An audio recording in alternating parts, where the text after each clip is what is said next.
اعوذ باللہ من الشیطان الرجیم بسم اللہ الرحمن الرحیم۔ عزیزان مان، آج جون 1974 کی 2 تاریخ ہے اور درس قرآن کریم کا آغاز سورہ یوسف کی 25ویں آیت سے ہوتا ہے، 12/25۔ جیسا کہ آپ کو یاد ہوگا، سورہ یوسف میں یہ داستان حضرت یوسف علیہ السلام مسلسل بیان کی گئی ہے۔ پچھلے درس میں آخری آیت میں جو چیز ہمارے سامنے آئی تھی وہ چونکہ بڑی اہم ہے، اس لیے میں اس کے ایک ضروری نقطے کا اعادہ کیے دیتا ہوں۔ وہ نہایت ضروری ہے۔ عام طور پہ یہ کہا جاتا ہے کہ یہ اخلاقی برائیاں بڑی عام ہو رہی ہیں اور ان میں خاص طور پہ فواحش تو اس طرح سے ہمارے ہاں پھیلا ہے جس طرح سے وبائی امراض کے جراثیم فضا میں عام ہو جاتے ہیں کہ وہ ہر سانس لینے والے کے اندر اب خود چلے جا رہے ہوتے ہیں۔ کچھ اس طرح سے یہ چیزیں عام ہو رہی ہیں۔ وہ جو برسات کی پہلی بارش ہوا کرتی ہے تو اس بارش میں اس شہر کے گلی کوچوں صحن چھتوں کی تمام غلاظتیں جتنی بھی ان میں گندگیاں ہوتی ہیں وہ ساری اس کے ساتھ بہ کے اکٹھی ہو کے آگے جاتی ہیں، تو وہ سیلاب آ جاتا ہے غلاظتوں کا۔ یہ اس مغرب کی کمبخت تہذیب کا جو پہلا ریلا دوسری قوموں میں جاتا ہے وہ اسی طرح کے برسات کے پہلے بارش کے سیلاب کی بھی کیفیت اس کی ہوتی ہے۔ وہ ساری گندگی وہاں کی جو ہے وہ ایک طوفان کی طغیانیوں کی شکل میں دوسری قوموں کے اندر چلی جاتی ہے۔ تو ایسے نظر آتا ہے جیسے وہ قومیں کچھ بے بس ہو کے رہ جاتی ہیں۔ یہ تو خیر بات دوسری ہے، بے بسی تو اپنی ہوتی ہے، خارج سے کہیں کوئی چیز نہیں آتی۔ لیکن ہوتا ایسا ہی ہے جیسا آج کل ہمارے ہاں ہو رہا ہے کہ وہ پہلا سیلاب آیا ہوا ہے اور ہر طرف آپ کو یہ بے حیائیوں اور فواحش کی غلاظتیں سیلاب کی طرح عمدے چلی آ رہی ہیں۔ مایوس ہو جاتے ہیں لوگ کے ساتھ، اس کو روکنے کا ذریعہ کیا ہے، کیسے رک سکتا ہے؟ قرآن نے 2 لفظوں میں یہ بات بتائی کہ رک کیسے سکتا ہے۔ جس کلائمیکس پہ پچھلے آیت میں یا پچھلی 2-3 آیات میں بات پہنچی تھی، میں سمجھتا ہوں کہ فواحش کے پروگرام میں وہ کرائسس تھا، انتہائی شدت کا نقطہ جسے کہتے ہیں۔ بند کمرہ، کوئی دیکھنے والا نہیں۔ عزیز مصر کی بیوی صاحب اقتدار بھی اور بہرحال جوانیوں رانائیوں اور برنائیوں کا ایک مجسمہ بھی، وہ وہاں اپنے نوکر کو آمادہ کر رہی ہے ایک برائی کی طرف۔ پھر سوچ لیجئے کہ کوئی دیکھنے والا نہیں، وہ جو دیکھنے والی ہے گھر کی مالکہ وہی یہ سارا کچھ کر رہی ہے۔ قصہ جنسیات کا ہے کہ جس کی کیفیت عام طور پہ یہ کہہ کے کہی جاتی ہے کہ صاحب یہ تو ایسا ایک طبعی فعل ہے، اس کے اوپر تو کنٹرول ہی نہیں ہوتا، اتنی شدت ہوتی ہے۔ عام طور پہ دیکھا بھی جاتا ہے، پاگل ہو جاتے ہیں اس جذبے کے اشتعال کی وجہ سے۔ تو گویا میں نے عرض کیا تھا نا کہ قرآن کریم نے یہ داستان خاص طور پہ اس مقصد کے لیے اس تسلسل اور اس جاذبیت سے بیان کی ہے کہ یہ بات سامنے آ جائے کہ جسے تم انسانی زندگی کی سب سے بڑی کمزوری سمجھتے ہو وہ کمزوری نہیں رہتی، وہ تو کمزوری اپنے اندر کی کمزوری ہوتی ہے۔ میں پھر عرض کروں کہ یہ بات یہ ہوئی کہ کوئی دیکھنے والا نہیں، یہ بڑی چیز ہے۔ پکڑنے والا تو ایک طرف رہا، دیکھنے والا نہیں۔ جو گھر میں دیکھنے والی ہے وہی اس چیز کے اوپر آمادہ ہی نہیں کر رہی، دراز دستی کر رہی ہے، زبردستی کر رہی ہے جسے آپ کہتے ہیں۔ یہ کیفیت ہے۔ تو ایک طرف سے تو بے باکیوں کا یہ عالم ہے، دوسری طرف سے یہ کیفیت کہ وہ اس کا خیال تک بھی نہیں دل کے اندر وہ لاتے۔ اب یہ چیز ہمارے ہاں تو بڑی مشکل یہ ہے کہ جب بھی کبھی اس قسم کی اخلاقی چیزیں آتی ہیں ذہن میں آتا ہے کہ جی وہ تو ہے اللہ کے رسول تھے نا، خدا کے پیغمبر تھے نا، ان کا کیا کہنا ہے صاحب، ایسی سے بندے بشر ہوئے نا تو وہ رسول جو چند آتے تھے بھائی یہ چیزیں تو ان کے لیے ممکن تھی، پھر اس رسول کی تعلیم وہ بھی رسولوں ہی کے لیے ہونی چاہیے، پھر اس رسول کا اپنا اسوہ جو ہے کہ وہ یہ کر کے دکھاتا ہے وہ بھی انہی کے لیے ہونا چاہیے، رسولوں کے لیے زیادہ سے زیادہ پھر کہتے ہیں جی وہ صحابہ کے بعد تھے نا تو وہاں قصہ ختم ہو گیا۔ اس کے بعد پھر یہ خدا کی بھیجی ہوئی ہدایت یہ تلاوت کے لیے رہ گئی، یہ ثواب کے لیے رہ گئی، یہ مردوں کو بخشوانے کے لیے رہ گئی۔ وہ رسول اللہ صلی اللہ علیہ وسلم کی سیرتیں جتنی ان کی ہیں وہ سیرتیں ان کے لیے کہ وہ کتنے بلند مقام پہ تھے، سبحان اللہ صاحب کیا بات ہے ایسے مقام کی، ان کی بلندی یہ مقام کے تذکرے کے لیے رہ گئی۔ اس کے بعد ہمارا کوئی تعلق نہ رہا نہ اس تعلیم سے نہ اس سیرت سے، کیونکہ جب یہ کہا جائے کہ صاحب یہ کیا ان کی کیا بات ہے جی وہ تو خدا کے رسول ہوئے نا، اور باقی رہ گئے یہ بندے بشر، اور رسول اب پھر آنا ہی نہیں قیامت تک کے لیے، تو اب قیامت تک کے لیے بندے بشر جتنے بھی ہیں وہ سارے معذور و مجبور اور مقہور۔ کیا چیز تھی کہ جس نے روک دیا؟ وہ کیوں ہم کہتے ہیں کہ وہ صرف ایک رسول کے لیے مخصوص تھی کسی دوسرے کے لیے؟ کہا یہی ہے نا کہ لولا ان رأى برہان رب، ایسے جذبات کی شدت میں بھی کہا گیا کہ اگر اس کے سامنے خدا کی دی ہوئی یہ قدر اور یہ دلیل اور یہ برہان نہ ہوتی تو وہ بھی وہی کچھ کر گزرتا کہ جو وہ کچھ کر رہی۔ تو یہاں بات تو اتنی سی کہی ہے، قانون خداوندی کا سامنے آ جانا، سامنے آ جانا۔ اب یہاں سے وہ بات صاف ہوئی جو قرآن کریم بار بار تاکید کرتا ہے، ذکر ربی کا، خدا کا ذکر عام کا۔ اب میں نے کہا بدبختیاں قوموں کے ایک ہی طرف سے نہیں آیا کرتی، یہاں سے ہم نکلے کہ صاحب وہ تو رسول تھے ان کا کیا کہنا ہے، کہا یہ صاحب وہ کہتا ہے خدا، کہ انہوں نے خدا کے اس قانون کو یاد کیا، سامنے لائے اور اس سے وہ فوراً رک گئے۔ تو گویا یہ قانون خداوندی کا ہر وقت سامنے رکھنا یا ایسے شدت کے موقع پر ذہن کو فوراً اس طرف لے جانا کہ نہیں حدود اللہ یہ ہیں، خدا کا فرمان یہ ہے، وہ اقدار خداوندی یہ ہیں، قوانین الہیہ کا تقاضا یہ ہے، یہ چیز جو ہے اس کی یادداشت یہی ہے نا جو کچھ یہاں کہا گیا ہے۔ اس کے لیے وہ لفظ قرآن نے ذکر کہا ہوا اور اس شدت سے کہا ہوا ہے کہ وہ ہر وقت زندگی میں اس چیز کو سامنے رکھے۔ وہ تھا ذکر، تھا قوانین خداوندی کا سامنے رکھنا، ہر وقت سامنے رکھنا، ہر سانس میں سامنے رکھنا۔ اور وہ رات کو اب عشاء کی نمازوں کے بعد آپ دیکھتے ہیں اب ہر مسجد میں عام ہونا شروع ہو گیا ہے، اللہ اللہ وہ ذکر ہو رہا ہے۔ اخبارات میں یہ عام اشتہارات اعلانات ہو رہے ہیں کہ فلاں مسجد میں فلاں حضرت صاحب ذکر خداوندی کی محفل برتا کر، یعنی ذکر کی ایک محفل اس کے اندر، اور وہ ذکر یہ کہ وہ جو ہے وہ ایک تو وہ قلب کی ضربیں، وہ ایک ذکر ہوتا ہے، تو پھر کہیں گے بار بار اپنا لے آ رہا ہے، ساری عمر قلب کا مریض رہا ان ضربوں کی وجہ سے، وہ سانپ تو نکل گیا اس کی لکیریں ساری عمر پیٹنی پڑتی ہے ساتھ۔ اور پھر یہ اللہ ذکر، وہ جو قرآن نے کہا تھا کہ ذکر خداوندی ہے، یاد رکھو جو تمہیں روک سکتا ہے، جیسا کہ یوسف کو علیہ السلام روکا تھا، وہ ذکر جو تھا اس کا مفہوم یہ رہ گیا، خدا کا نام لیے چلے وہاں معصوموں کے اندر اس انداز سے لیے چلے جاؤ، اور زیادہ تقوی شعار جو ہے تسبیح ہاتھ میں لیجیے، وہ چل رہا ہے ساتھ باتیں کر رہے ہیں دنیا داری کی ساری، اور وہ ہمارے بہت سے دوست جو باہر ہو کے آئے ہیں وہ تو کہتے ہیں کہ بعض عرب ممالک کے اندر تو یہ چیز فیشن کی ہے، جیسا ہمارے ہاں ہاتھ میں چھڑی رکھا کرتے تھے وہ ہاتھ میں تسبیح رکھتے ہیں، دوسروں کے ساتھ سودے سمگلنگ کے ہو رہے ہیں، تسبیح کا دانہ ساتھ چل رہا ہے۔ کہا جائے یہاں بھی ہیں وہ حضرات ایسے، کہا جائے کہ صاحب آپ تو باتیں ہمارے ساتھ کر رہے ہیں اور یہ اس کے بعد تسبیح کا، تو کہتے ہیں جی یہ قلب چل رہا ہے ہمارا، ذکر کا مفہوم یہ آ گیا آپ کا، نام لیتے چلے جائیے، تسبیح کے دانوں کے اوپر کے یہ پھر شمار ساتھ اس کے ہوتا ہے۔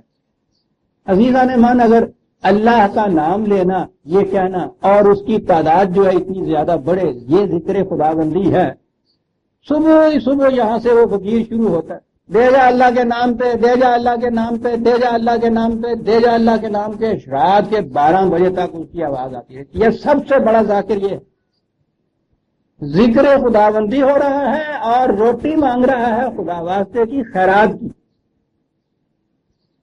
کیا یہی مفہوم ہے قرآن کا جو قرآن نے یہ کہا ہے کہ ذکر خداوندی سے یہ روک ہوتی ہے پیدا یاد ہے؟ اور یہ جو پھر آدھی رات تک ذکر جہری ہوتا ہے یہ جہری ہوتا ہے، وہ اونچے اونچے جو ہو اور ہو سے ہوتا ہے. اس کے بعد پھر دن میں ان کو دیکھیے تو صحیح، ان کے اخلاق و کردار اور ان کے معاملات کو، کیا واقعی وہ ان چیزوں سے رکے ہوئے ہوتے ہیں؟ اگر ذکر خداوندی نے یہ کرنا تھا تو یہاں تو ہم دیکھتے ہیں کہ اس کے الٹ ہو رہا ہے. وہ کیا ہوا ہمارے یہاں؟ بس ایک ذکر کا لفظ جو تھا اس کے معنی ہوئے اردو میں، تو اس کا اکثر ذکر کرتا رہا.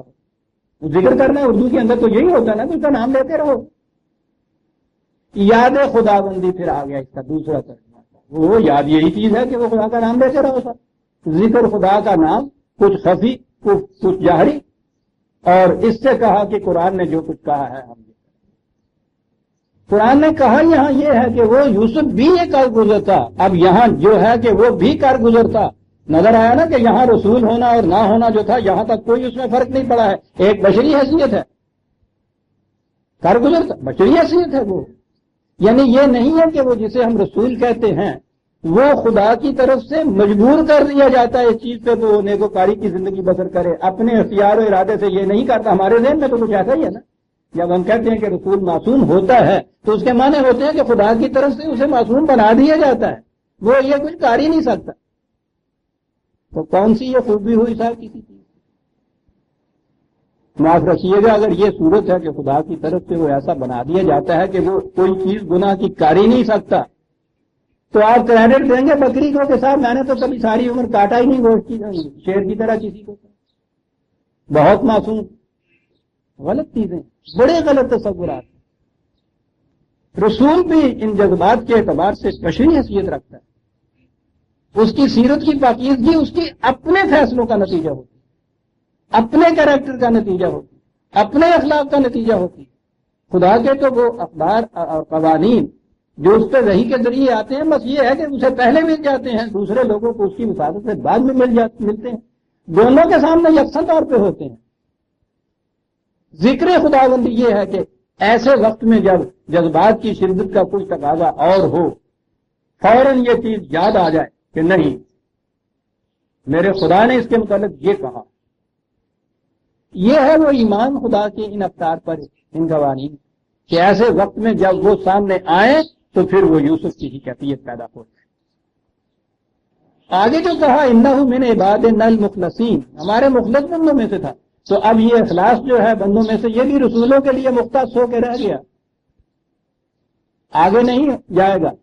میں نے جب کہا تھا پچھلی دفعہ کہ شیطان نے، ابلیس نے چیلنج دیا تھا خدا سے کہ بھیج تو ابن آدم کو دنیا میں اور پھر دیکھ کہ میں اس کے ساتھ کیا کرتا ہوں، تو خدا نے یہ کہا تھا جواب میں کہ یہ ٹھیک ہے، جتنے جی چاہے تو اپنے حربے آزما کے دیکھ لا، میرے مخلص بندے جو ہوں گے ان پہ تیرا کوئی کسی قسم کا اثر نہیں ہوگا. تو یہ صرف رسولوں کے متعلق تو نہیں کہا گیا، اور خدا نے تو کہا ہے قیامت تک کے لیے، تو سیدھی سی بات ہے. اور دلیل کو آگے بڑھانا ہے تو ختم نبوت کے بعد تو رسولوں کا سوال ہی نہیں. اب یہ کون سے مخلص بندے ہیں جن کے اوپر ابلیسی دست درازیوں کا کوئی اثر ہی نہیں ہوگا، وہ محفوظ رہیں گے ان چیزوں سے. یہ ہر انسان کے لیے یہ خدا کی ہدایت ہے، خدا کے قوانین ہیں. ان کے ذکر کے معنی یہ ہیں کہ ایسے وقت میں کہ جب ذرا سے بھی جذبات کہیں غالب آنے لگے فوراً خدا کی ایک قدر، اس کا ایک قانون، اس کا فرمان، اس کا ارشاد، اس کی حدود یہ سامنے آ جائیں، اور سامنے آنے کے معنی پھر یہ ہیں کہ اس کے بعد پھر فوراً رک جائے.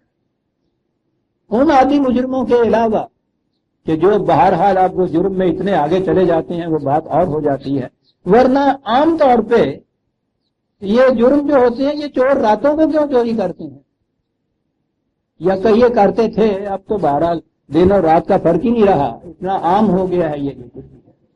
راتوں کی تنہائیوں میں کیوں کرتے، ننگے پاؤں کیوں آتے، بدن پہ سیاہی مل کے کیوں آتے، اندھیرے میں کیوں آتے، کیا بات تھی؟ کوئی دیکھنا لے جائے، اتنی سی چیز ہی ہے.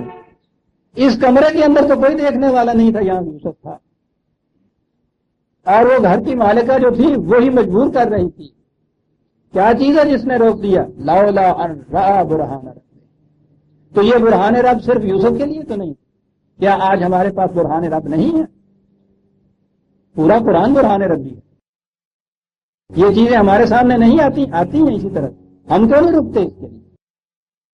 اس لیے کہ ہم نے ان کا مسئلہ ہی کچھ اور سمجھ رکھا.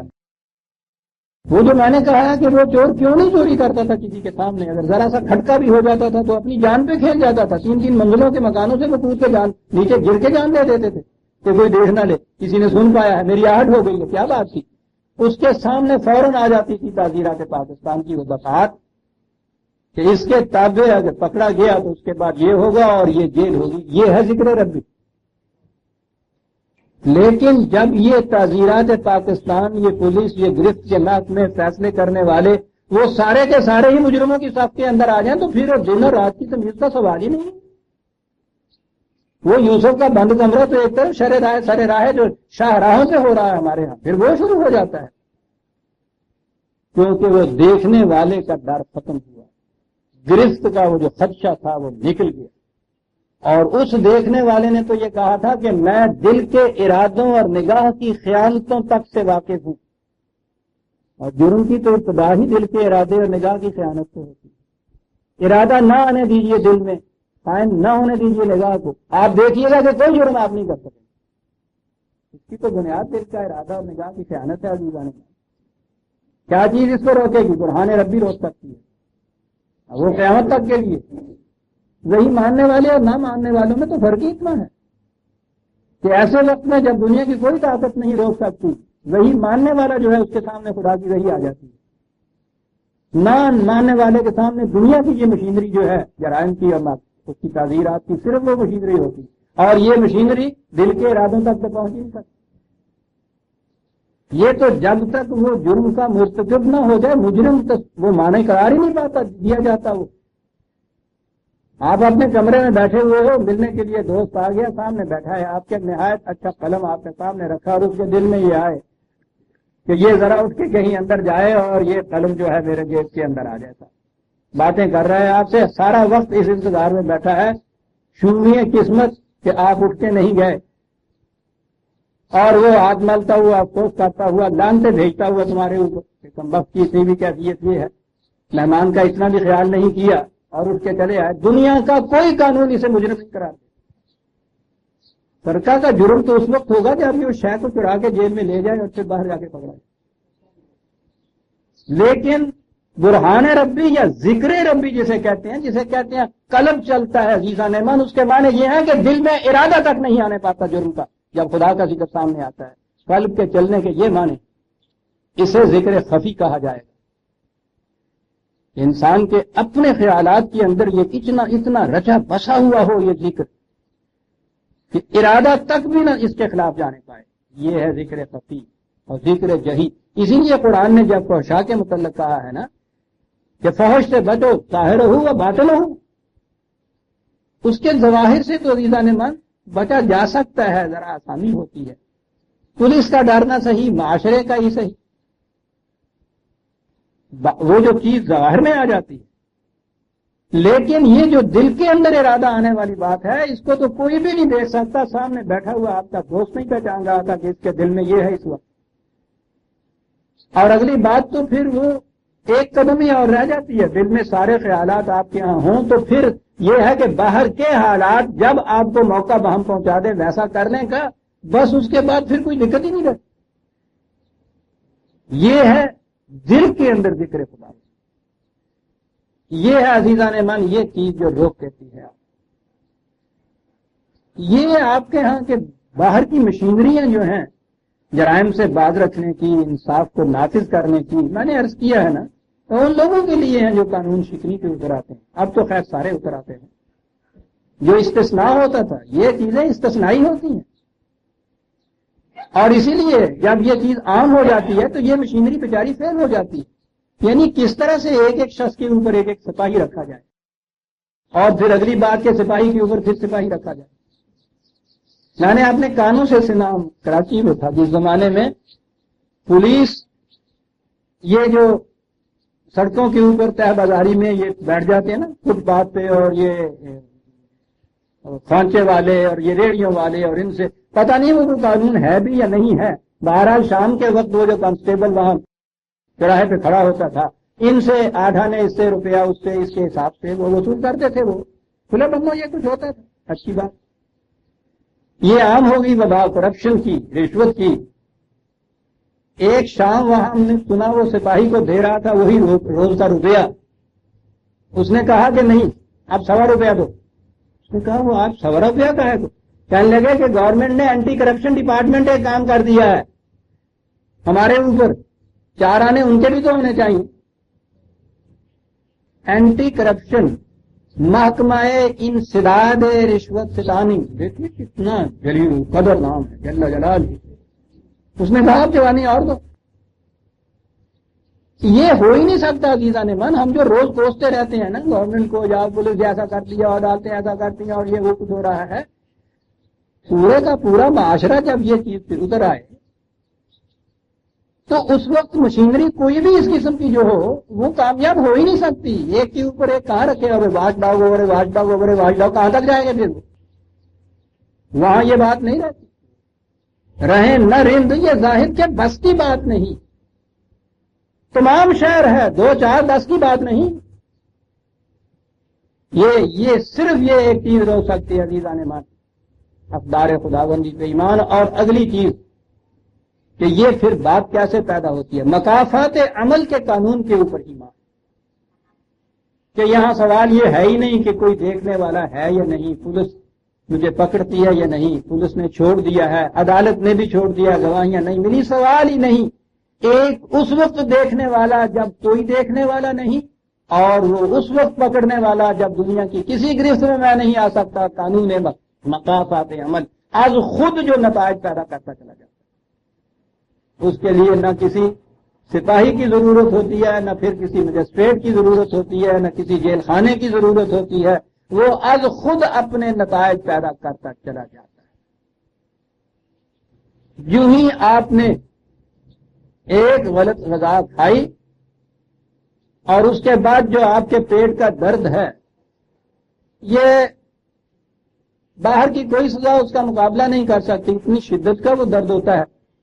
یہ درد اور الم اور یہی چیزیں ہیں نا جسے آپ سزا کہتے ہیں، تکلیف پہنچاتے ہیں نا. یہ اس وقت جو یہ کالک پین ہوتا ہے آپ کا اتنا شدید ہوتا ہے، نہ کسی سپاہی نے دیکھا، نہ کسی نے پکڑا، نہ عدالت میں مقدمہ گیا آپ کا، نہ انہوں نے آپ کو سزا کا حکم سنایا، نہ کسی جیلر نے یہ بیت لگایا آپ پہ اور تڑپ رہے ہیں آپ بیٹھے ہوئے اپنے گھر کے اندر. کیا بات ہے؟ یہ خدا کا قانون مکافات عمل ہے نا، خود کام کرتا. یہ تو فرق اتنا ہی ہے کہ ہم نے یہاں کوئی ایک سنکھیے جیسی چیز کھانے کی جو تھی، فزیکل ایکشن بدن سے متعلق جو تھا، وہاں تک خدا کا قانون مکافات عمل تو ہم کو یاد رہتا ہے. اگلی چیز سنکھیا کھانے سے یہ پیٹ میں درد ہوا نا، انتڑیاں کٹ رہی ہیں، لیکن یہ بات کہ حرام کا کھانا کھانے سے ہماری انتڑیاں کٹیں، یہ ہمارے سامنے نہیں رہتی. بس یہاں آ کے جسے کہتے ہیں یہ سیکولر سٹیٹ ہے اور یہ اسلامی مملکت ہے، بظاہر کو آپ کو فرق نظر آتا ہے.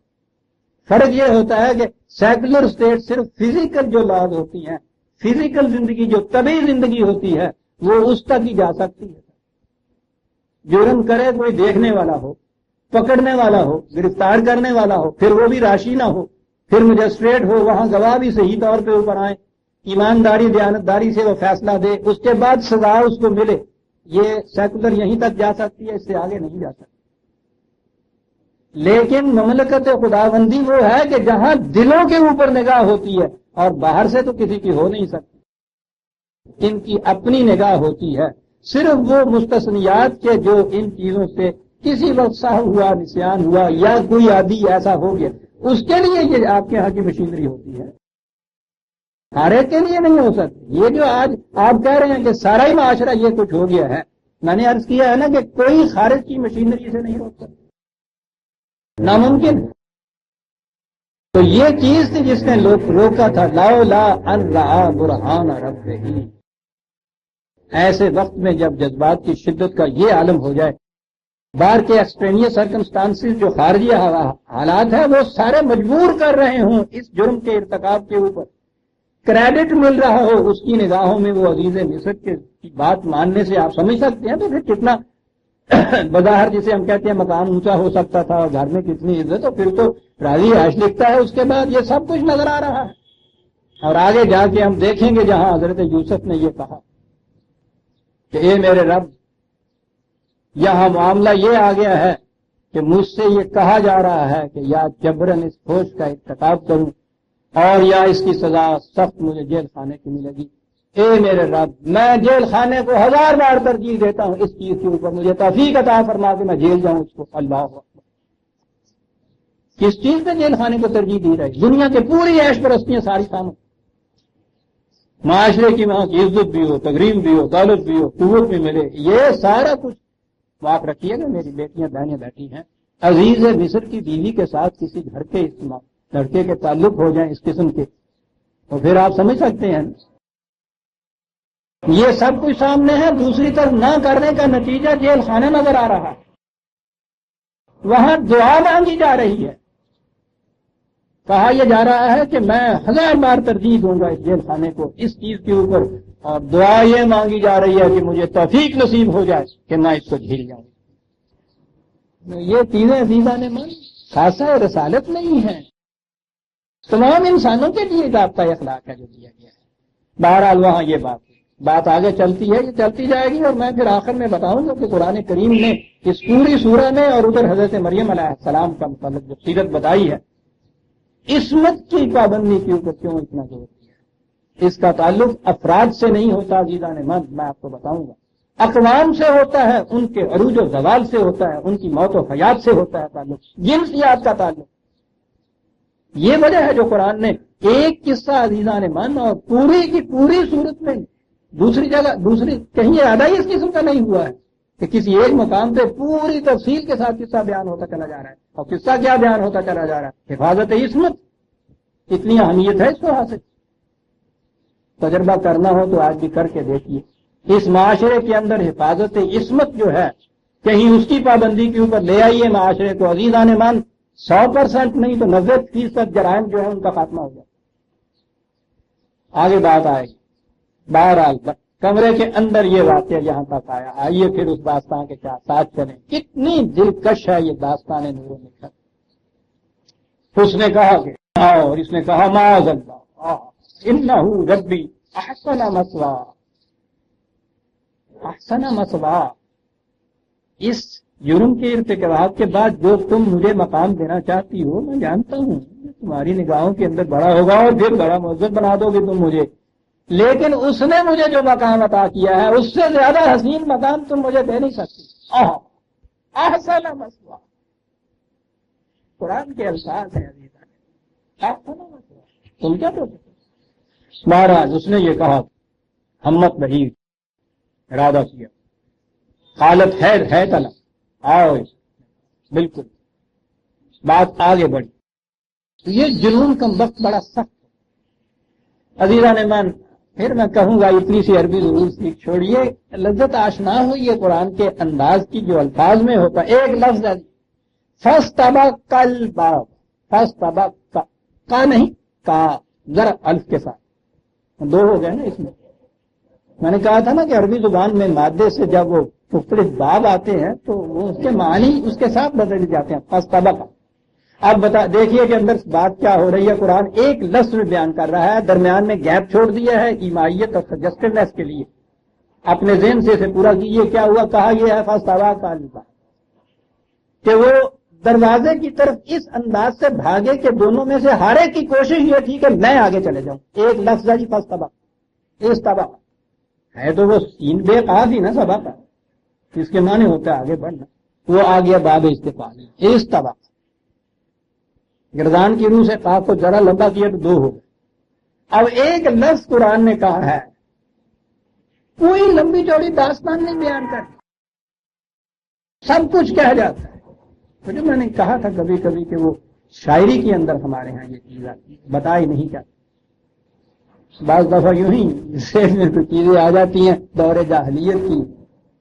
ہمارے ہاں بھی یہ وہ شاعر بلا کے کم وقت ہوتے ہیں، ایمائیت سے بڑا کام لیتے ہیں۔ کچھ لوگ بچشمے تر چلے ہیں، کچھ لوگ بچشمے تر چلے ہیں، معلوم نہیں کدھر چلے۔ قرآن میں یہ انداز انتہا تک پہنچ گیا ہے الفاظ کے استعمال میں، اور پھر وہ عربی زبان تھی نا، فاستبق الباب، استبق، ایک ایسے ریس لگ رہی ہے ایک کے بعد دوسرے کی، اور دونوں میں سے ہر ایک کی کوشش یہ ہے کہ میں پہلے پہنچوں دروازے پہ۔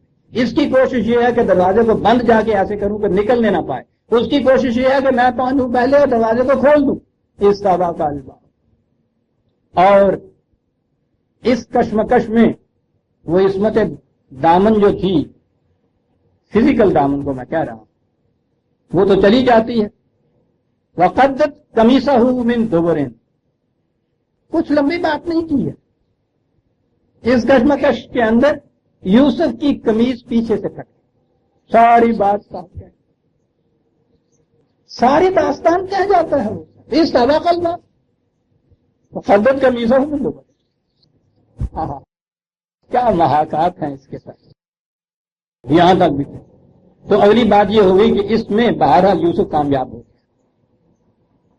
یہ پیچھے سے قمیض کا پھٹنا، وہ پیچھے رہ گئی، اس کا روکنا کہ بڑھ نہ جائے۔ جسم پہ ہاتھ نہیں پڑتا تو کپڑے کو پکڑتے ہیں نا، پیچھے سے اس نے کپڑے کو پکڑا، کرتے کو پکڑا، قمیض کو پکڑا۔ اس کی شدت بھاگنے کی یہ تھی کہ قمیض پھٹ گئی ہے۔ ہر چیز آتی چلی جاتی ہے عزیزان، ایک لفظ کے اندر آتی چلی جاتی۔ اگلی بات یہ کہ وہ آگے پہنچ گیا، دروازہ کھول دیا، کہنے کی ضرورت ہی نہیں ہے۔ وَأَلْفَ يَا سَيَّدَهَا لَدَى الْبَابِ، اور اتفاق دیکھیے کہ یوں دروازہ کھولا اور دیکھا کہ سامنے اس کا خاوند کھڑا ہے۔ اب یہاں دیکھیے، یوسف کو اتنی جلدی اور تیزی نہیں ہے کہ وہ اپنی مدافعت میں کچھ کرے۔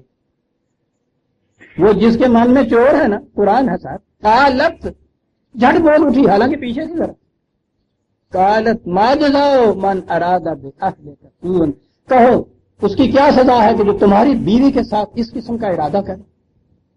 یعنی سارا تم فیصلہ ہی سنا دیا، یہ نہیں ہے کہ مقدمہ پیش کرے اور اس کے بعد ہو کہ تم فیصلہ کرو کس کا جرم ہے، اس جرم کی سزا دی جائے، نہیں، سب فیصلہ کر دیا۔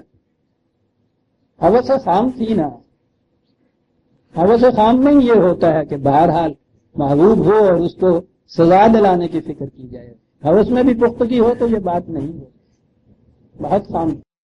کہا کیا بتاؤ کیا سزا ہے اس کی جو تمہاری بیوی، لفظیت تمہاری بیوی جو ہے، یہ نہیں کہا کہ میرے ساتھ وہ جو کرے۔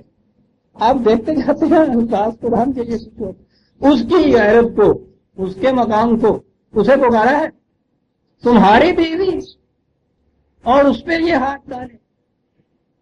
میں تو خیر نمانی کی ہے کہ صاحب بھی تو کوئی نہیں ہے، تیری عزت واسطے تاکنا، جڑا تیری عزت سے ہاتھ پاوے، یہ ہوتی ہے نفسیاتی چیز۔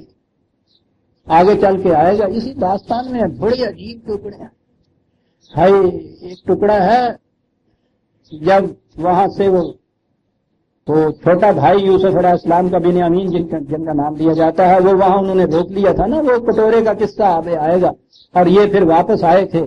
پہلے یوسف کے ساتھ یہ کیا، وہ گیا ہاتھ سے، پھر بنیامین دوسرا بیٹا جو تھا چہیتا حضرت یعقوب کا، وہ وہاں روک لیا گیا۔ یہ وہاں سے واپس جب آئے ہیں تو نظر آتا تھا کہ بات پہ قیامت گزر جائے گی اس سے، کہ دوسرا بیٹا بھی میں کہتا رہا اور یہ لے گئے، اور اس کو بھی کہیں یہ گم پا رہا ہے۔ آنے کے فوری بعد اس باپ سے یہ آ کے کہا، یہ ہے قرآن کی مشتریت، آ کے وہ کہتے ہیں کہ آپ کو کچھ پتا ہے کہ آپ کے اس چہیتے نے کیا وہاں؟ ہاں، بنیامین نے کیا کیا یہ نہیں کہا، ہمارے بھائی نے کیا کیا یہ نہیں کہا۔ کچھ معلوم ہے تمہیں؟ تمہارے اس لاڈلے نے وہاں کیا گل کھلائے؟ باپ سے جو آج کہا جائے، دیکھا نا، یہ ہے قرآن کا اللہ، صحیح نفسیاتی چیز تمہارے باپ۔ یہاں وہ کہہ رہا کہ دیکھا تمہاری بیوی کے اوپر جو دست درازی کرے، کہو کیا سزا ہے؟ میں تو یہ سمجھتی ہوں اللہ جانا قید کر دیا جائے، لیکن اگر تمہاری غیرت کی تسکین اس سے بھی نہیں ہوتی، او عذاب علیم، اس سے زیادہ دردناک کوئی سزا دی جائے اس کو، تم فیصلہ کرو کیونکہ جرم تو تمہارا بھی ہے، تمہاری بیوی کے اوپر ہاتھ ڈالا۔ اعلیٰ اب ڈیفینس آ گئی حضرت یوسف علیہ السلام۔ قال ہی راودتنی عن نفسی، انہوں نے کہا کہ بات یہ نہیں ہے، اس نے مجھے پھسلانا چاہا، اب تھے یہ وہاں دو ہی اندر، تیسرا کوئی تھا نہیں کہ جو عینی شاہد ہو جاتا. بات آگے بڑھی تو گھر میں ہی کوئی اور تھا، بات تو آگے چلنی تھی نا. اب کیا کیا جائے؟ اس نے کہا وہ شاہدہ شاہد من اہل ہا. قرآن کی کیا بات ہے کہ ایک وہاں شہادت دینے والا کہہ لیجیے، نگران کہہ لیجیے، بات سن کے فیصلہ کرنے والا کہہ دیجیے، ان میں سے ایک، کس میں سے؟ اہل ہا، خود اس بیوی کے خاندان میں سے اس کی طرف کا ایک آدمی. اب اس کے خلاف جانی ہے شہادت، تو شہادت میں کہا من اہل ہا. اب یہاں آئیے، ہمارے ہاں ایک ہوتی ہے سرکمسٹانشل ایویڈنس.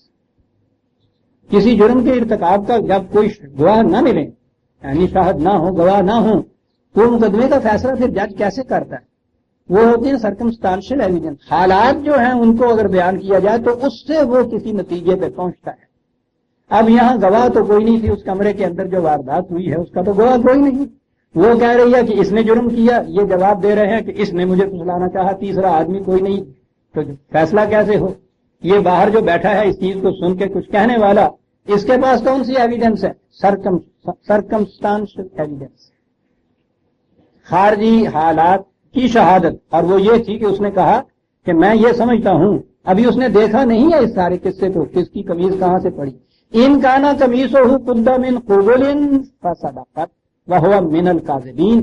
اگر تو قمیص سامنے سے پٹی ہے تو یہ مجرم ہے، وہ سچی.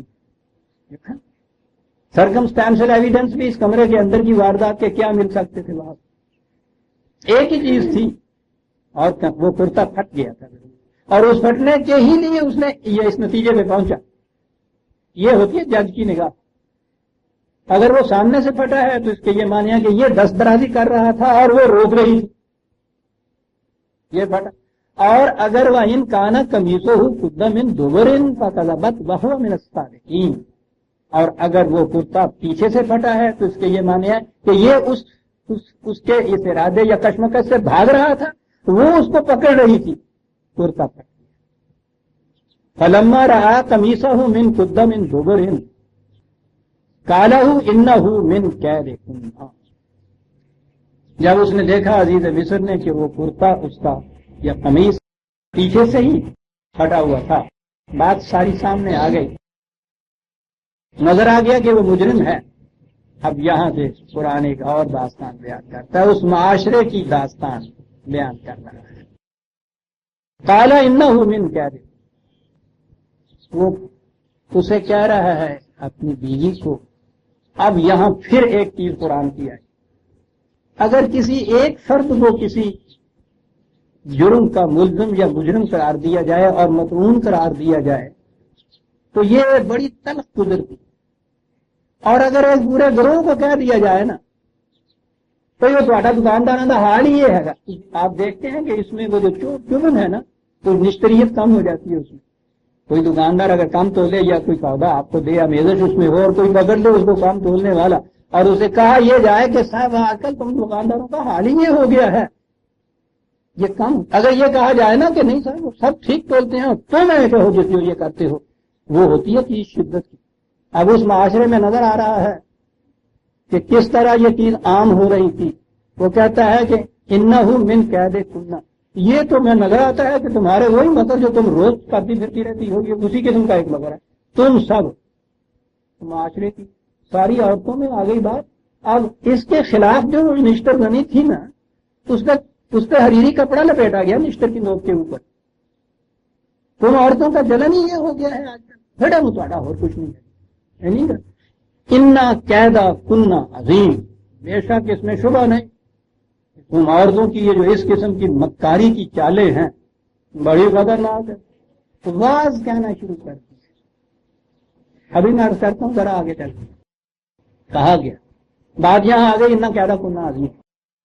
عربی زبان کے اعتبار سے انا یقیناً قید وہ تدبیر جو مخفی ہو، مکر کی تدبیر یا وہ ہر تدبیر کہ جو ذرا مخفی طریقے پہ کی جائے اسے قید کہتے ہیں. قید کنہ تم عورتوں کا، یہ ضمیر ہے، وہ ایک کے لیے وہ آتی ہے کہ اور یا جمع کے لیے آتی ہے کن. تمہارا تم عورتوں کا یہ مکر، یہ یہ اس قسم کی مکاریاں بڑی خطرناک ہوتی ہیں. بات صاف ہے جناب. لیکن ہفتے چڑھ گئے ہمارے ہاں کے شاعروں کے حساب. ایک تو آپ کے ہاں یہ معلوم ہونا چاہیے اچھے اچھے بڑے بڑے بزرگوں کی کتابوں میں آپ دیکھیے سب عورت کے خلاف تو یہ سب لٹ لے کے پھرتے ہیں. تمام دنیا بھر کی برائیاں ان کے اندر, ہر قسم کی معاذ اللہ لفظیں اور مکر اور چالیں کریا چرتر وہاں جا کے ہم نے دیکھا.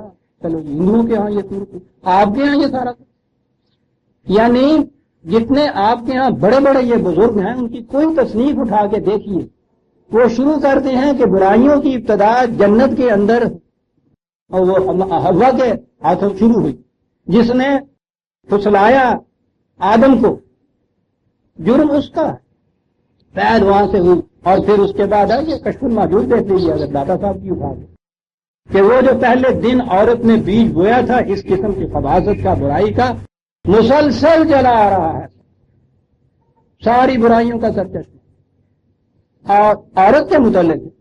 اور ساتھ ہی یہ کہ جنت ماں کے قدموں کے نیچے ہے, ماں عورت نہیں ہوتی, وہ بیٹے مجھے. آپ نے سوچا کہ جب پھر یہ عورت دن آتے ہیں کہ برائیاں اور وہ ذہن میں تصور کیا ہوتا ہے؟ بیویاں سے تصور کچھ ہوتا ہوگا جو کچھ انہوں نے ان کا حال بنا رکھا تھا. لیکن یہ کہتے وقت پھر وہ بھول جاتے ہیں شاید اپنی بیویوں کے متعلق ہیں, جو باپ کی بیوی ہے اس کے پاؤں کے نیچے تو جنت, وہ اپنی بیوی جو ہے دنیا بھر کی مکاریوں کا سرچشمہ, اور تمہارے بیٹے کی ماں بھی تو یہی ہے. وہ بیٹا کہتا ہے اس کے پاؤں کے نیچے جنت, یہ کہہ رہا ہے جنت سے نکلوانے کا موجب یہ اسی ایک کے متعلق. کھڑا ہو کے سوچتا کہ ایسی بغدے کی پہ ہے ایک ہی گھر میں. اور جو عام معاشرے کی عورتوں کو کہیں گا تو وہ عورتیں مائیں بھی تو ہوں گی نا, ان میں سے کچھ تو آج ہی ہوں گی, کچھ کل کو آنے والوں کی مائیں ہوں گی. اور ہر بیٹا جو ہے وہ اپنی ماں کے متعلق اس کو کہا گیا ہے کہ اس کے پاؤں کے نیچے جنت ہے تمہاری, لٹ لے کے ان کے پیچھے بیچاریوں کے پھر رہے ہیں. اور دوسری طرف یہ بھی بتایا جا رہا ہے سبحان اللہ, کتنی عزت اور کتنی عظمت ہے صاحب ماں کی, باپ کی, بیوی کی, اپنی بیوی. کسی سے پوچھیے ان کتابوں میں لکھا ہوا ہوتا ہے کہ صاحب ہم نہیں یہ کہہ رہے, خدا کا ارشاد ہے نہ کہہ کنہ عظیم کم وقت. یہ وہ عزیز مصر نے یہ بات کہی اپنی بیوی کو, اور یہ خدا کا کلام, خدا کا فیصلہ کیا یہ کون ہوتا ہے ہمارے ہاں کہ جی وہ تو نہ کہہ رہا کنہ عظیم خدا نے کہہ. اور پھر آگے وارثہ صبح وہاں تو سیادشاہ ہو جاتا ہے نا, ایک زبان پنجابی ہوتی ہے. پھر ان مضامین میں تو پنجابی پوچھے نہیں کہ کیا بولے. میرے سامنے ہر وقت ایک شاعر بیٹھا رہتا ہے اور میں ڈرتا رہتا ہوں نہ جی ایک مصرع ہیرو کا لکھا ہوا بات پوچھو ہی نہیں پھر کیا ہو جاتا ہے. اس آگ کے پودے کو وہ جو اتنا کچھ لگتا ہے بالکل آم کی شکل اس کی ہوتی ہے, بالکل آم.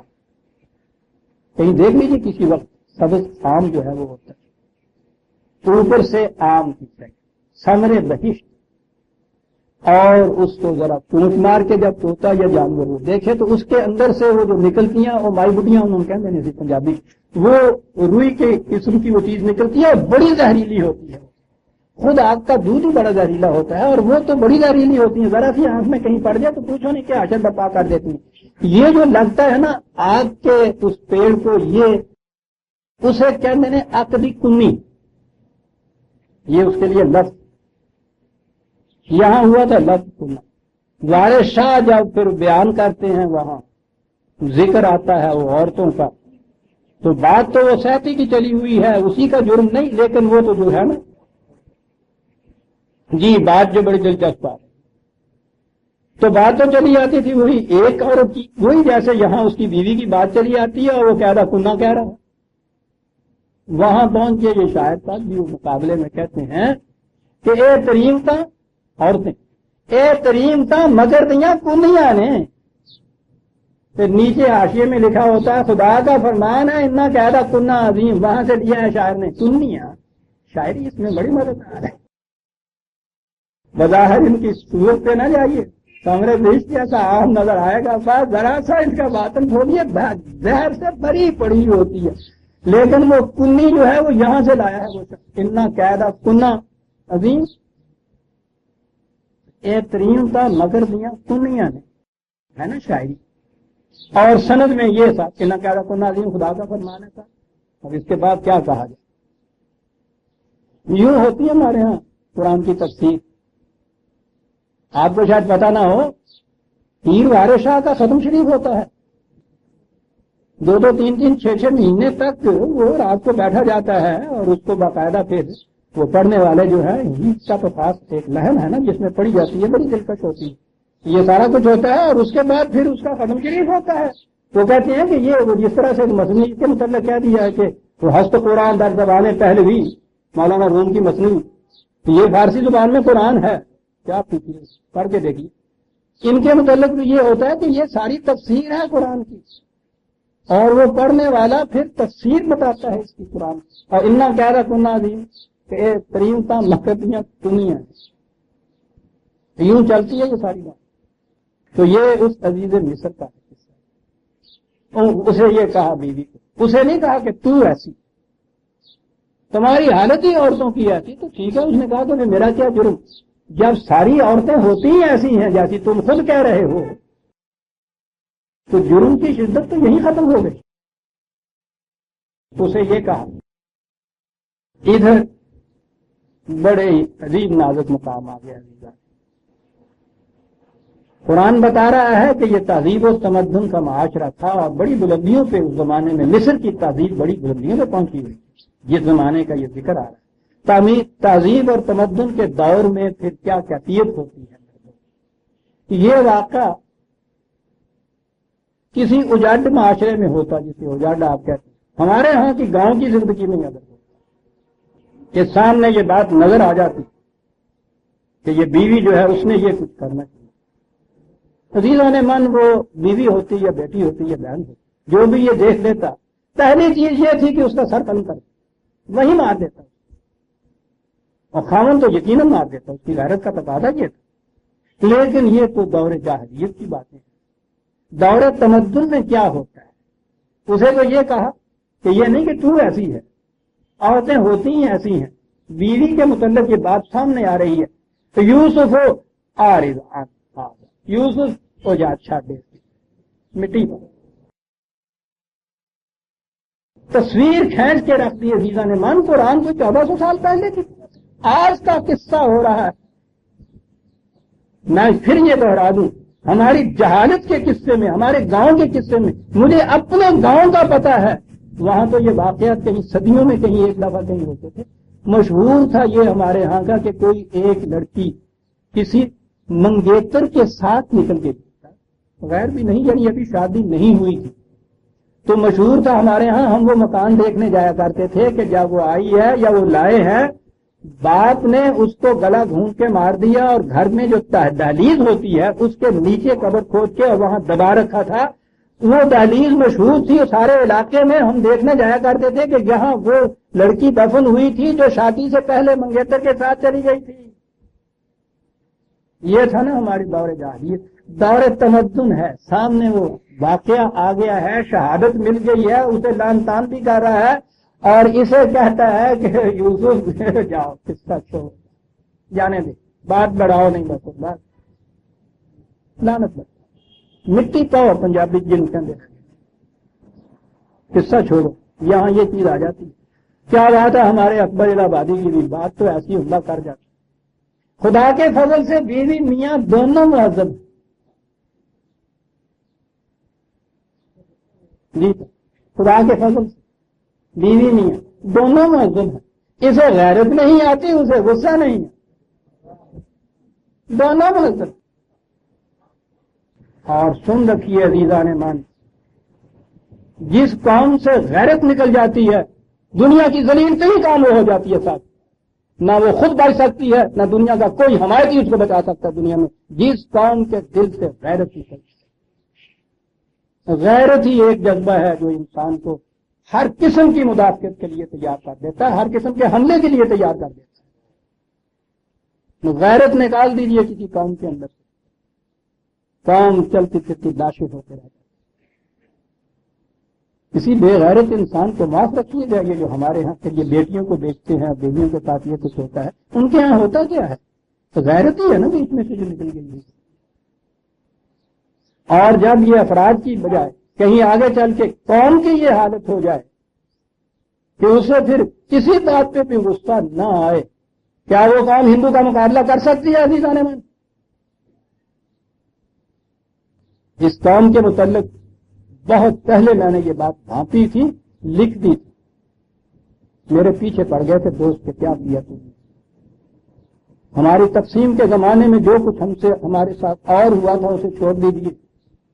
یہ تو خود ہمارے ہاں کا بھی جو کمیشن تھا اس کی رپورٹ تھی نا کہ کم از کم 20,000 ہمارے ہاں کی معصوم بچیاں سکھ چھین کے لے گئے تھے، اور مشرقی پنجاب کے دیہات کے اندر وہ ان کے گھروں میں رو رو کے اور تمہاری غیرت پہ لعنت بھیج کے زندگی بسر کر رہی ہیں. ہماری بیٹیاں ان سکھوں کے ہاں، یہ آپ کے ہاں کی رپورٹیں تھی اس زمانے کی، تصدیق کرنے کے بعد، تحقیق کرنے کے بعد. اور اس کے اوپر ابھی تھوڑا ہی عرصہ گزرا تھا کہ اسی لاہور کے اندر سکھوں کی ایک ٹیم آئی تھی کھیلنے کے لیے، اور آپ کے لاہور کے اندر ان کا استقبال کیا گیا، جگہ جگہ دروازے بنائے گئے، چھبیلیں لگائی گئی. عزیزان مان، میں نے اس زمانے میں لکھا تھا کہ اب اس ذلیل ترین قوم کو دنیا میں کوئی نہیں بچا سکے گا جس کی غیرت نہیں رہی ہے. اس کی 20,000 بیٹیاں ابھی ان کے سامنے سرحد سے پار ان گاؤں کے اندر ان کے قبضے میں تھی. وہ آ رہے ہیں، میں نے دیکھا کہ ان کو گلے مل رہے تھے، یہ ان کو اپنے گھروں میں لے کے گئے تھے، ان کی تواضع کی تھی ان لوگوں نے.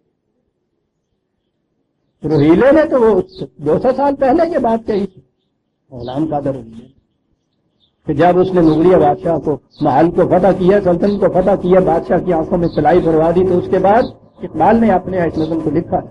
بڑی عجیب چیز ہے. وہاں آ کے محل کے اندر، محل کی تو یہ مغلانی جو بیگمات ہوتی تھی وہ بھی فنون سبا گری کی ماہر ہوتی تھی، اور سواری میں، تیر اندازی میں، شمشیر زنی میں، یہ ساری چیزیں ان کو آتی تھی. اس نے کہا کہ وہ آیا اور اس سب کچھ کرنے کے بعد یہ بیگمات تو محلات کے اندر تھی، محلات کے اندر ایک پلنگ کے اوپر دوپہر کے وقت تھی. اس نے کہا کہ میں تھوڑا سا سستال ہوں، وہ لیٹ گیا، اپنی تلوار کھول کے لٹکا دی کھونٹی کے ساتھ، وہ بھی نہ رہی، نہتا، اور وہ لیٹ گیا، آنکھیں بھی بند کر دی. اور یہ بیگمات ساری ادھر ادھر چلتی پھرتی تھی وہاں، سہمی ہوئی ڈری ہوئی. اور اس کے بعد اس نے آنکھ کھولی، وہ نظم دیکھنی، اور اس نے یہ بات کہی کہ نہ مجھے نیند آئی تھی اور نہ میں سویا تھا، میں نے دیکھنا یہ تھا کہ یہ قوم جو ہے یہ بچ سکتی ہے اس کے بعد یا نہیں. اور اس کا ایک ہی ماپنے کا پیمانہ تھا کہ اس قوم کے اندر غیرت رہی ہے یا نہیں. میں نے تلوار بھی اپنی لٹکا کے رکھ دی تھی، بڑا رسک لیا تھا میں نے کہ اصلاح ہو کے لمحہ پیڑے ایسا جن پنجابی کہتے ہیں. سویا نہیں تھا، میں دیکھ رہا تھا کہ تم سب کے پاس تلواریں لٹکی ہوئی ہیں، تم سب جانتی بھی ہو چلانا ان تلواروں کا، تم ادھر ادھر پھر بھی رہی تھی. سویا ہوا تھا یہ دشمن جس نے تمہارے ساتھ، تمہارے بادشاہ کے ساتھ یہ کچھ کیا ہے، اس کے ہاتھوں سے ابھی خون کے قطرے ٹپک رہے ہیں. تم ادھر ادھر پھرتی رہی، کسی میں یہ نہ ہوا، ایک تلوار کا وار کر دیتی ہے. اس نے اس کے بعد یہ کہا تھا کہ یہ قوم نہیں بچ سکتی. حمیت نام تھا جس کا، گئی تیمور کے گھر سے. قوموں کو باہر کے دشمن تو نہیں آگے مار، یہ تو پہلے مری ہوئی ہوتی ہیں، یہ تو ان کا جنازہ پڑھنے کے لیے، جو دفنانے کے لیے باہر کے دشمن آیا کرتے ہیں. کبھی زندہ انسان کو کوئی مار سکتا ہے؟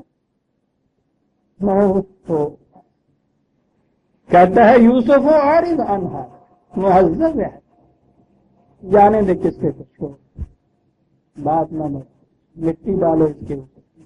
ہاں، آپ دیکھتے ہیں عزیزان مان، یوں ایک قصہ ہے جو بیان ہو رہا ہے، کیا کیا کچھ بیان کرتا چلا جاتا ہے.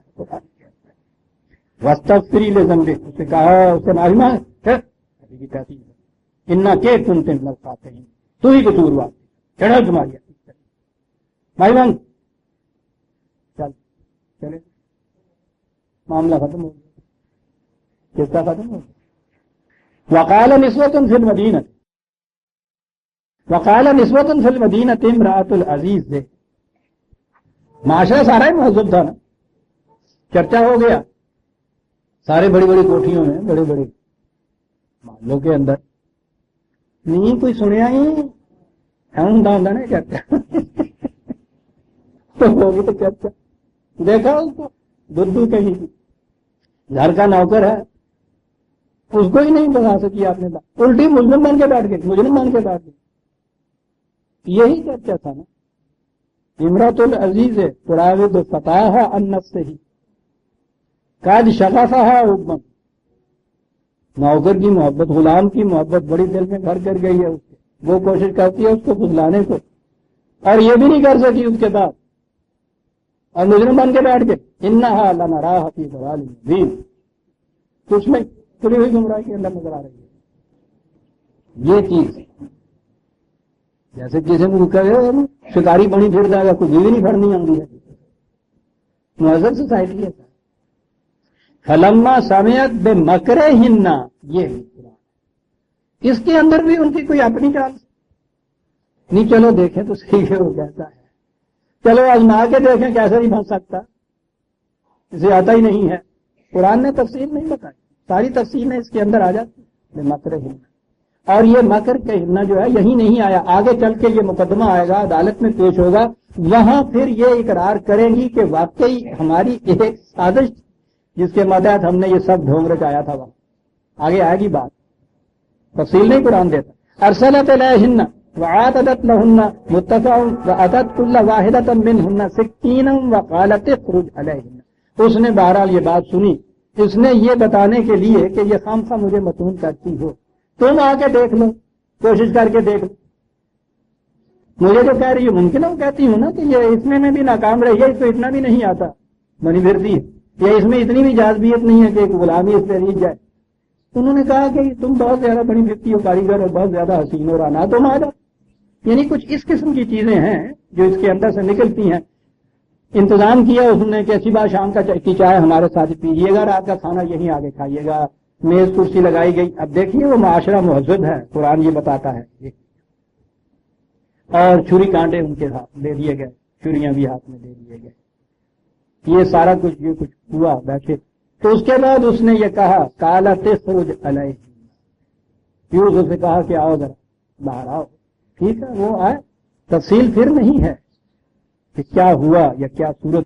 فلما رأینہ اکبرنہ، انہوں نے اسے دیکھا، اور اس کے بعد بہرحال وہ مکر تھا جس قسم کے بھی وہ تیر چلانا چاہتی تھی، عصمت ترازیوں کے سب کچھ کیا ہوگا قرآن نہیں بتاتا، صرف ایک لفظ بتاتا کہ انہوں نے یہ سب کچھ کر دیکھا لیکن اسے بڑا عظیم انسان تھا.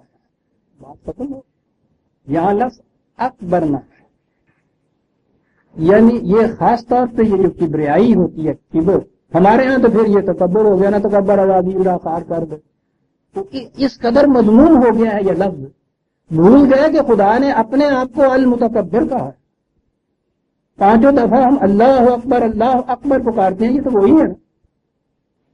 یعنی یہ ہے اتنی قوتوں کا مالک کہ کوئی بھی شکست دینے والی قوت اس کے اوپر غالب نہ آ سکے. یہ ہوتے ہیں اس کے مالک، اس کی اور اس کی بریائی کے مالک. قرآن نے جہاں یہ کہا ہے کہ یہ چیز غلط ہے، وہاں پھر وہی بات آ گئی جو میں کہا کرتا ہوں کہ جہاں اس نے کہا ہے کہ جذبات کا اتباع جو ہے اس کے پیچھے لگ جانا غلط ہے، صرف اس صورت میں کہ وہ بغیر ہدایت خداوندی ہو.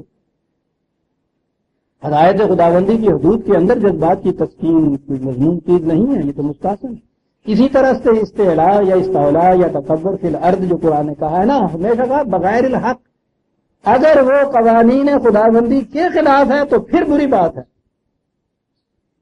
اور اگر وہ قوانین خداوندی کے لیے ہے تو یہ تو وہ ہے تکبر جس کے لیے خدا نے اپنے آپ کو المتکبر کہا ہے، جس کے لیے اس کی شان کی بریائی کا اعلان ہم اللہ اکبر کے کرتے ہیں. یہ تو بہرحال اب جو کچھ کرتے ہیں ہم اللہ اکبر ہمارے سامنے ہے. خیر، انہوں نے اسے اکبر نہ، یعنی بڑی ہی زبردست قوت ارادی کا مالک پایا کہ جسے کوئی بھی دنیا کی دوسری قوت شکست نہ دے سکے. ایک لفظ میں ساری بات کیا گیا قرآن. اگر اتنا ہی ہوتا نا کہ اس کو پاک باز پایا، اس کو معصوم پایا، اس کو خلیق پایا، بات نہ بن. اسے انہوں نے دیکھا کہ اللہ اکبر، یہ شخص اتنی بڑی قوتوں کا مالک ہے کہ صاحب کوئی بھی مخالف کی قوت اسے شکست نہیں دے سکتی. اکبر بس نہیں، اور ویسے جی بھی نہیں چاہتا اگر میں اس کی تفسیر میں جو کچھ ہمارے ہاں لکھا ہوا بتاؤ، کیا بتاؤں، سینہ تمام داغ پر کو جا کے جانا. وقتانا ایدیہن، یہاں یہ چیز ہے انہوں نے اپنے ہاتھوں کو، اب یہاں ہے قطع ید، یہ قطع کے معنی ہوتا ہے نا کاٹنا، ید کے معنی ہاتھ ہوتا ہے. ہمارے یہاں قرآن میں سرقہ یا چوری کی سزا کے سلسلے میں یہ کہا ہے نا قطع ید جسے آپ کہتے ہیں. یہ جو ہے اس کے معنی ضرور ہاتھوں کا پنجوں سے کلائی سے کاٹ کے پھینک دے نہیں قطع کے معنی عربی زبان میں لیا جائے نا جو، تو میں کہا کرتا ہوں کہ عربی زبان کو سامنے رکھنا چاہیے. یہ قطع کے معنی ہوتا ہے کسی چیز سے کاٹ دینا ہوتا ہے نا، کسی چیز سے کاٹ دینا. آپ کے ہاں بھی ابھی تک آپ دیکھیے محاورے میں کیا کہتا ہے، اس نے اس کا راستہ کاٹ دی. تو کیا ہوتا ہے راستہ کا؟ راستہ روک دی. قطع لسان کہتے ہیں کسی کی زبان بند نہیں کر دینا، بولنے نہ دینا. تو اس نے وہ 4 دلائل ایسے دیے سب قطع لسان. عربی زبان میں یہ کہتے ہیں قطع لسان. عربی زبان میں قطع ید کہتے ہیں کسی کی قوت کو روک دینا. ید کے معنی قوت ہوتا ہے. وہ انبیاء کرام کے متعلق کہتا ہے اولل ایدی والابصار. ایدی ید کی جمع، ہاتھوں والے اور آنکھوں والے. تو ہر انسان ہاتھوں والا اور آنکھوں والا ہے. تو کہتا ہے کہ صاحب قوت صاحب بصیرت یہ ہوتا ہے نبی. کہنا یہ رہا تھا کہ ید کے معنی عربی زبان میں قوت کے ہوتے ہیں. قطع ید کے معنی ہوتا ہے کسی کی قوت کو روک دینا، اس پہ پابندی لگا دینا اور روک دینا کسی سی بات، ہاتھ پر روک دینا، دست درازی نہ کرنے پائے. جو طریقہ بھی آپ کے لیے آپ کے ہاں ایسا ہو جس سے کہ وہ ہاتھ رک جائے آئندہ وہ کچھ کرنے. اسی لیے وہاں نکال من اللہ کہا ہے قرآن میں. یہ اللہ کی تجویز کردہ بیڑیاں ہیں. ایک لفظ میں بات بتا دی، بیڑیاں کرتی کیا ہیں؟ وہ ٹانگ کو کاٹ کے نہیں پھینک دیتی، ان کی آزادی کو پابند کر دیتی ہیں کہ ان حدود کے اندر تم چل سکتے ہو جو متعین کی گئی ہے. یہ چیز ہے نا نکال، وہاں نکال من اللہ ہے. بات یہ وہاں آئے گی جہاں وہ آیت آئے گی. میں یہیں تک نہیں رہتا، میں کہتا ہوں کوئی مملکت اگر اپنے ہاں یہ طے کرے جب جرائم عام ہو جائیں تو وہاں پھر سزا میں انتہائی شدت برتنی چاہیے تاکہ وہ عبرت آمیز ہو جائے. تو عبرت آمیزی کے لیے مملکت اپنے ہاں جو کچھ بھی طے کرے، لیکن یہ کہ یہ جو وہاں قطع ید لکھا ہے اس کے معنی ضرور یہ لینا کہ وہ ہاتھوں کو کاٹ کے پھینک دینا. یہ ایک مخصوص معنی ہے اس کے عربی زبان کی روح سے. ہاتھ کو روک دینا، دست درازی سے پابندی عائد کر دینا، اس کی قوت کو سلب کر لینا، یہ سارے معنی اس میں آئیں گے. اور یہاں تو بات سیدھی سی ہے، قطعنا ایدیہن، انہوں نے اپنے ہاتھ اگر قطع کر دینے کے معنی ہوں گے کہ پہنچوں سے کاٹ کے پھینک دیے تو ساری لنڈیاں ہو گئی ہوتے تھے جنہیں بیٹھی ہوئی. یہ تو بات ہو ہی نہیں سکتی نا کہ چھریاں ان کے پاس کھانے کی میز کی تھی اور پھر وہ کہے کے لیے زیادہ سے زیادہ ہاتھوں کو زخمی کر لینا آپ کہہ سکتے. اور آگے چلے اگر اور اس کے معنی تو وہ یہ کہ وہ انہوں نے اس کو دیکھا مبہوت ہو کے رہ گئی اور کھانے سے ہاتھوں کو روک دیا، چھڑ کے بیٹھ گئی اور ہاتھوں کو روک دیا اپنے ہاتھوں کو کھانے سے. یہ بھی عربی زبان کے محاورے کے مطابق ہوں گے معنی. اور میں سمجھتا ہوں یہ زیادہ جچتے ہیں، ورنہ زخمی کر لینا بھی الگ بات ہے. یہ مبہوت اس طرح سے ہو جائے کہ ان کو ہوش نہ رہے، اپنی چھریوں سے اپنے ہاتھوں کو زخمی بھی کیا جائے، ہو سکتا. میں کہتا ہوں یہ تو یہ ہے نا کہ اس کو کیسے سمجھا جائے، لیکن میں سمجھتا ہوں یہاں یہ چیز زیادہ اچھی نظر آتی ہے. یوسف سامنے آیا، انہوں نے جو کچھ وہ کچھ چول اور معاشرے اور رشوہ ترازیاں اور یہ ساری کچھ جو کچھ ہوتا ہے یہ اس معاشرے کے اندر، اس میں تو صاحب اگر 4 آدمی ایک عورت کے ساتھ گھرے ہوئے ہوں تو وہ پوچھو نہیں کیا کرتی ہے. یہاں یہ ایک بیچارہ سارے وہ شہر کی عورتوں میں گھرا ہوا تھا، یہ سارے معاشرے کی عورتوں میں گھرا ہوا تھا، پتہ نہیں کیا کچھ انہوں نے کیا ہوگا. لیکن اس کے بعد قرآن نے تو ایک لفظ کہا، رائے نہ ہو، دیکھا اس کو سب کچھ کر کے دیکھا اور اس کو بڑا عظیم انسان پایا. اور ان کی کیفیت یہ ہوگی، میں سمجھتا ہوں کہ اس سے وہ پھر مبہوت اتنا رہ گئی کہ کھانے سے ہاتھ سکھ گئے. بڑی صحیح چیز ہے. وَقُلْنَا حَاشَا لِلَّهِ مَا هَٰذَا بَشَرٌ، انہوں نے کہا کہ خدا عظیم، یہ واقعی یہ کوئی انسان تو ہے. نظر آتا ہے کہ وہاں بشر جو تھے ان کی یہ صورت تھی نہیں، بیچاریوں کو یہ کہنا پڑا کہ یہ تو کوئی انسان کوئی بشر نہیں. اور ویسے محاورتاً بھی یہ عام کہا جاتا ہے کہ یہ تو اور ہمارے ہاں پھر کہتے ہیں وہ تو جی فرشتہ ہوا نا، یہ نہیں بڑا جیسے کسی کو کریڈٹ ٹیبل پہ آتے. فرشتے میں تو استعداد ہی نہیں ہوتی جرم کرنے کی، گناہ کرنے کی، معصیت کرنے کی. تو ایسا ہی ہے جیسے کسی کے کہا جائے کہ صاحب یہ بالکل کسی کو چیتا پھاڑتا نہیں ہے، نہیں بکری کے متعلق کہا جائے. گداگر توازو کو نفس ہوئے وہ. ہاں کیا بات ہے، یہ کہا جاتا ہے سادی توازو سے گردن فرازاں نکو. یہ جو تکبر، قوت، دولت، حشمت، معزت والے ہیں، وہ اگر ساری ساری اختیار کریں، انکساری اختیار کریں، توجہ اختیار کریں، چھوٹے کی عزت کریں، نکو یہ ہے نیکی. گداگر توازو کناد، بھیک مانگنے والا اگر انکساری کرتا ہے وہ تو اس کی عادت ہوتی ہے، بلکہ ٹیکنیک ہوتی ہے مانگنے کی. تو یہ جو چیز ہوتی ہے نا کہ وہ صاحب تو فرشتہ ہوا نا، یہ کوئی اس کی قابل قدر بات نہیں ہوتی. فرشتہ مجبور ہوتا ہے.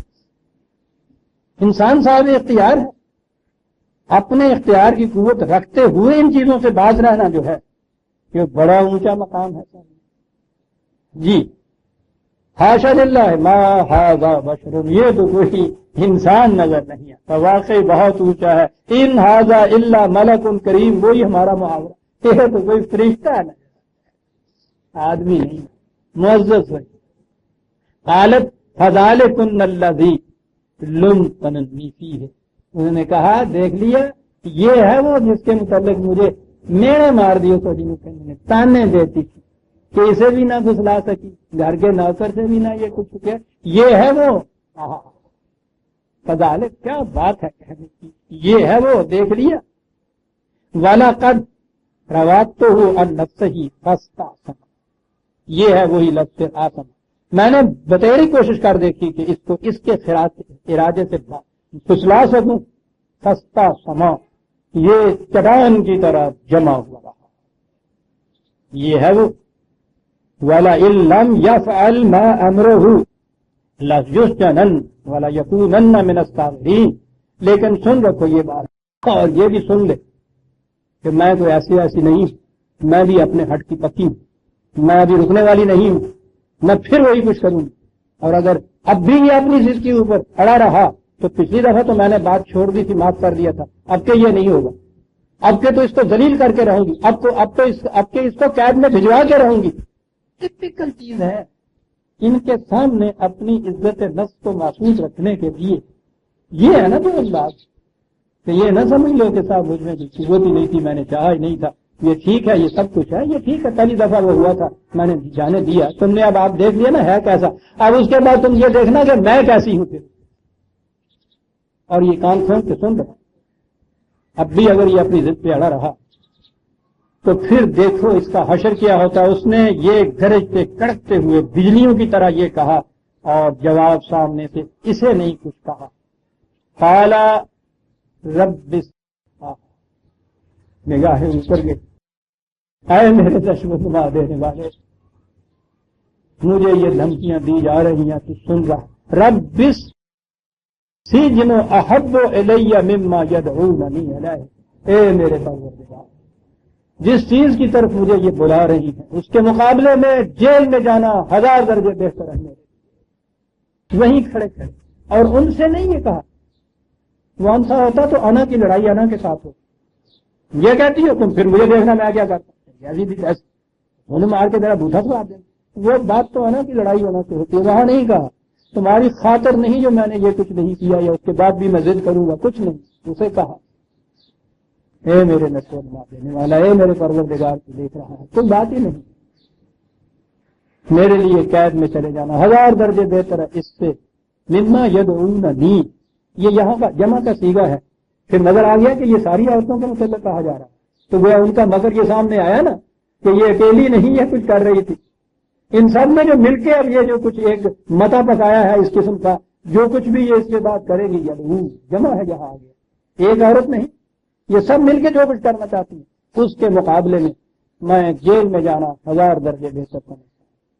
وَإِلَّا تَصْرِفْ عَنِّي كَيْدَهُنَّ أَصْبُ إِلَيْهِنَّ وَأَكُن مِّنَ الْجَاهِلِينَ.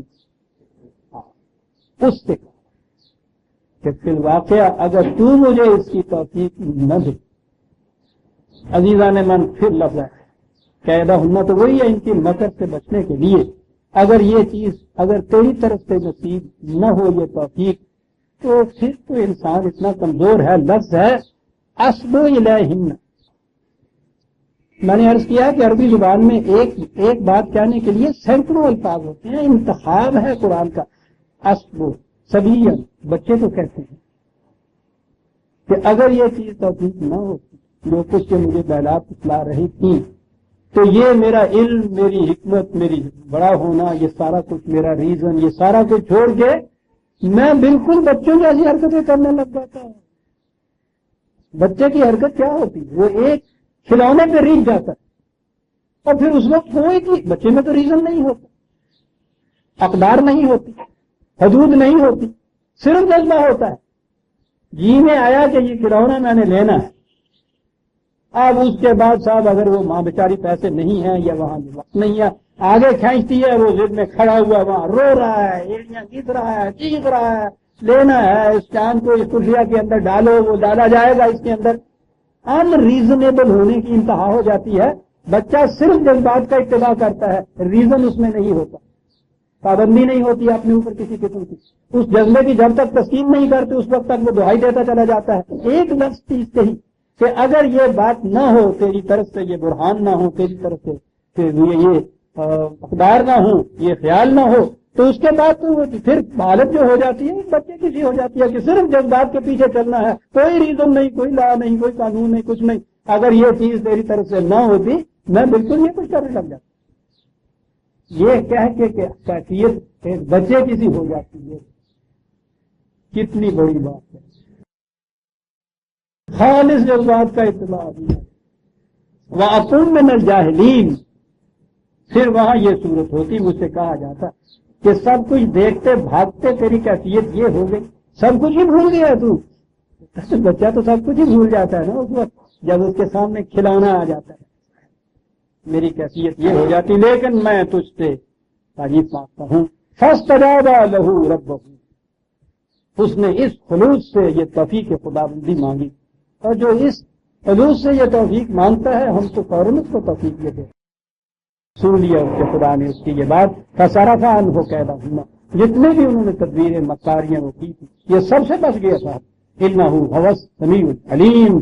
وہ سننے والا بھی ہے اور آگے بات ہے کہ جاننے والا بھی ہے.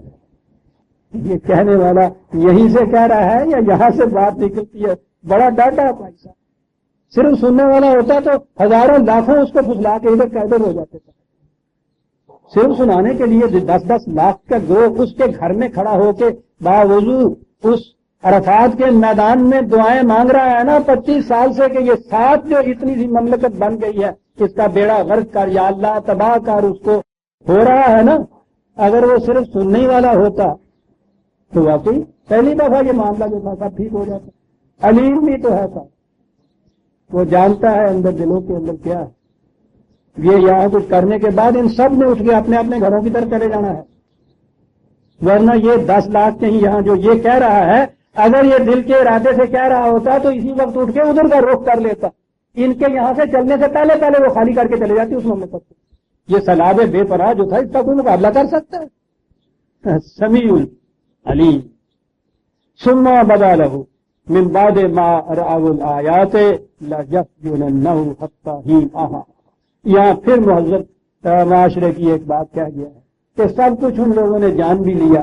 سارے بڑے بڑے وزراء عمراء ارباب اقتدار کی یہ بیگمات تھی نا, معاشرے کی معزز ترین خواتین, انہوں نے ایک ایک نے جا کے گھر میں یہ کہا ہوگا کہ اگر تم لوگ کچھ ہاتھ نہیں اس پہ ڈالتے کچھ نہیں دیتے ہم ساری تو بےچی خراب ہو جائے گی, ہم تو ٹکے ہی نہیں رہے. مشہور یہ ہو جائے گا کہ ہم نے یہ سب کچھ کیا ہوا ہے, یہ کچھ تو کرنا ہوگا. قرآن کہتا ہے کہ سب کچھ دیکھنے بھالنے کے بعد بھی انہوں نے فیصلہ یہ کیا کہ یوسف کو کچھ جیل خانے میں بھیج ہی دینا. مہذب معاشرہ جو ہے کس طرح اس کی تصویر کا ایک سطوفال کھینچتا چلا.